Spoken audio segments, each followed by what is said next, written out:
Surprise.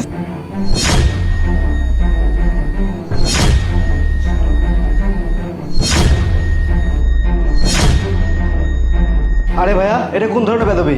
বিয়াদবি করলাম? কোথায় বিয়াদবি করলাম? তুই তো আমাকে বলছিস যে ভাইয়া তোমার পেট বেড়ে যাচ্ছে, তুমি কখনো পেট কমাতে পারবে না। সেজন্য তো আমি একদম স্মার্ট হয়ে তোকে পেট দেখাচ্ছিলাম, মানে বডি দেখাচ্ছিলাম। আমি কোথায় বিয়াদবি করলাম? আর তাছাড়া এই মেয়েটা যে বাসায় আসবে আমি তো জানি না। এই মেয়েটাকে সেটা ঠিক আছে, কিন্তু দেখতে হবে তো, সাথে একটা মেয়ে আছে আর ও আমার গার্লফ্রেন্ড, ওর নাম লিমা। ও আচ্ছা, তাই নাকি? হাই। ও আচ্ছা, ঠিক আছে, যাই হোক, তোরা দুইজন এখানে বস, আমি তোদের জন্য চা নাস্তার ব্যবস্থা করি নাকি? আচ্ছা ঠিক আছে, যাও। আচ্ছা ঠিক আছে।